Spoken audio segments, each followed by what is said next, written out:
निकिता हत्याकांड मामले में दोनों ही दोषियों को उम्र कैद की सजा का ऐलान हो गया। बहुत बड़ी जानकारी आपको दे रहे हैं। निकिता मामले में कोर्ट का बड़ा फैसला आया है। दोनों ही दोषियों को उम्र कैद की सजा सुनाई गई है। तौसीफ और रेहान दोनों को ही उम्र कैद की सजा सुनाई गई है। निकिता मामले में कोर्ट ने बड़ा फैसला दिया। बड़ी खबर इस वक्त की आपको बता दें, दोनों ही दोषियों को उम्र कैद की सजा सुनाई गई है। तौसीफ और रेहान 2 दिन पहले ही इन्हें दोषी करार दिया गया था। आज इन्हें उम्र कैद की सजा सुनाई गई है। निकिता के परिजन फांसी की सजा की मांग कर रहे थे, लेकिन उम्र कैद की सजा सुनाई गई है। तौसीफ और रेहान दोनों को ही उम्र कैद की सजा दी गई है। बड़ा फैसला है निकिता हत्याकांड में। कोर्ट ने बड़ा फैसला दे दिया है। तौसीफ और रेहान दोनों को ही सजा का ऐलान कर दिया है।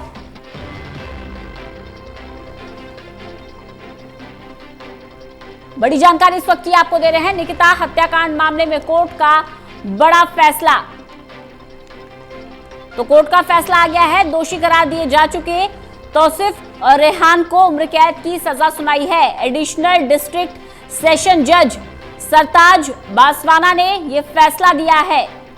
2 दिन पहले ही तौसीफ और रेहान को दोषी करार दिया गया था। विनय सिंह हमारे साथ हमारे सहयोगी जुड़ गए। विनय, उम्र कैद की सजा दोनों ही दोषियों को, क्या ज्यादा जानकारी? देखिए, निकिता हत्याकांड मामले में जो दोषी ठहराए गए थे तौसीफ और रेहान, दोनों को ही कोर्ट ने उम्र कैद की सजा दी है। साथ ही साथ दोनों पर अलग अलग 20,000 रुपए का जुर्माना लगाया है। निकिता का परिवार चाह रहा था कि इन दोषियों को फांसी की सजा हो, लेकिन कोर्ट ने उम्र कैद की सजा दी है, यानी कि अब उनको उम्र भर अभी फिलहाल जेल में रहना पड़ेगा। जी, ग्राउंड क्या रहा?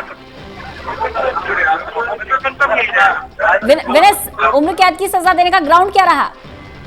देखिए, उनको चूंकि परसों उनको दोषी ठहराया गया था, और चूंकि जिस तरह से ये हत्या हुई,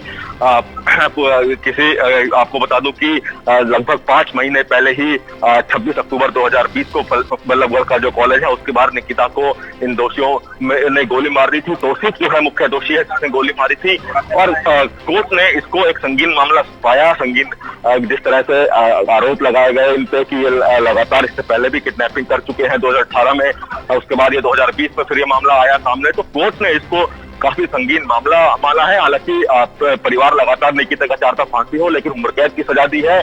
बचाव पक्ष के जो दोषियों के वकील है वो लगातार, उन्होंने जब बहस हुई सजा को लेकर, तो ये कह रहे थे कि उनकी उम्र को देखते हुए इनको जो सजा है वो थोड़ी कम दी जाए, लेकिन कोर्ट ने जो है दोनों को उम्र कैद की सजा दी है। यानी कि अब जो है इन दोनों को उम्र कैद की जब सजा मिली है, तो जो परिवार है वो हालांकि फांसी की सजा की मांग कर रहा था, लेकिन अब थोड़ी ही देर में निकिता के पिता जो कि कोर्ट रूम में मौजूद थे वो अभी थोड़ी देर में बाहर आएंगे, तो उनसे जानेंगे कि आखिरकार उम्र कैद की सजा मिली है और कोर्ट ने उम्र कैद की सजा दी है, आप लोग फांसी की सजा मांग रहे थे, तो क्या उनकी प्रतिक्रिया है वो थोड़ी देर में जब वो बाहर आएंगे तो उनसे जानकारी मिलेगी। जी विनय, जो निकिता के परिजन है उनका क्या रिएक्शन है इस पर? देखिए, निकिता का परिवार, निकिता के पिता जो है अभी वो कोर्ट रूम में ही है, अभी वो बाहर आएंगे थोड़ी देर में, तब वो अपनी प्रतिक्रिया देंगे। हालांकि उनका परिवार लगातार कह रहा था कि जो दोषी है उनको फांसी की सजा हो, लेकिन वो उन्होंने ये भी कहा था कि कोर्ट पे उनके पूरा विश्वास है और कोर्ट जो फैसला देगा उससे वो संतुष्ट होंगे। अभी थोड़ी देर में उनके पिता बाहर आएंगे, जब उससे जानेंगे कि आखिरकार किस तरह से आप देखते हैं कि आप इसको आगे चैलेंज करें, क्योंकि ये लोग चाह रहे थे लगातार कि फांसी की सजा दोनों दोषियों को हो। जी बिल्कुल, तो दोनों दोषियों की फांसी की सजा की मांग कर रहे थे निकिता के परिजन। तौसीफ और रेहान को उम्र कैद की सजा दे दी गई है। फरीदाबाद से बड़ी जानकारी अपने दर्शकों को दे रहे हैं। दोनों आरोपियों को उम्र कैद की सजा दे दी गई है। 2 दिन पहले ही दोनों को दोषी करार दिया गया था।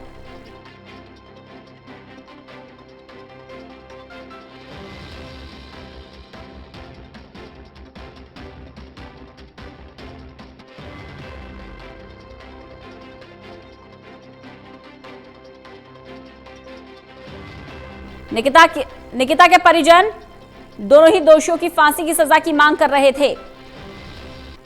विनय सिंह हमारे साथ हमारे सहयोगी लगातार जुड़े हुए हैं, जो नजर बनाए। विनय, कोई रिएक्शन मिल पा रहा है कोर्ट से अभी? देखिए, अभी कोर्ट में चूंकि अभी उनको सजा सुनाई गई है, आगे जो कॉपी है वो रिसीव की जाएगी निकिता के परिवार की तरफ से, उसके बाद वो कोर्ट रूम से बाहर आएंगे, उसके बाद अपनी प्रतिक्रिया देंगे।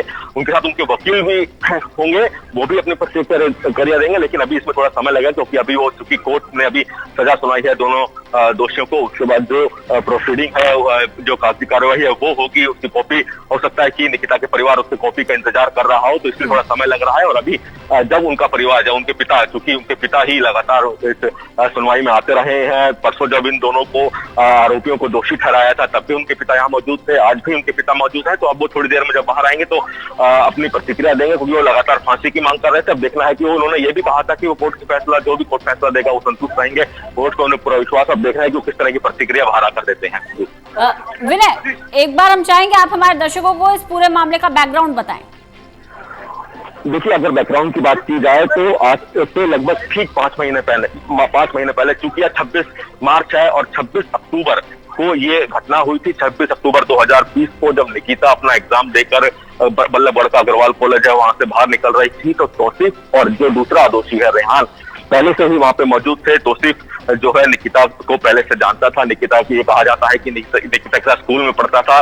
साल 2018 में भी तौसीफ ने निकिता को अपहरण करने की कोशिश की थी। फिर जब ये मामला आपसी रजामंदी से सुलझ गया था, लेकिन 2020 जो कि जिस दिन ये घटना हुई 26 अक्टूबर 2020 को, तो उस दिन निकिता एग्जाम दे के आ रही थी। तो ये एक सीसीटीवी फुटेज सामने आया था जिसमें दिख रहा था कि तौसीफ जो है निकिता को जबरदस्ती अपनी गाड़ी में बैठाने की कोशिश कर रहा है, जिसका जब निकिता ने विरोध किया तो तौसीफ ने निकिता को गोली मार दी। उसके बाद ये मामला सुर्खियों में आया। ये कहा, इस मामले को लव जिहाद से जोड़कर देखा जाने लगा। निकिता के परिवार ने आरोप लगाया कि तौसीफ जो निकिता का धर्म परिवर्तन करने के साथ साथ शादी करने के लिए लगातार दबाव बना रहा था। काफी इस पे राजनीति हुई धर्म परिवर्तन का। जब ये बात सामने आई निकिता के परिवार की तरफ से, तो ये कहा गया कि धर्म परिवर्तन को लेकर वो लगातार दबाव बना रहा था। तो ऐसे में अब जब ये मामला राजनीतिक भी हुआ, कई अलग अलग जो निकिता के परिवार को सांत्वना देने के लिए हरियाणा कैबिनेट के कई मंत्री भी पहुंचे, कई राजनेता पहुंचे।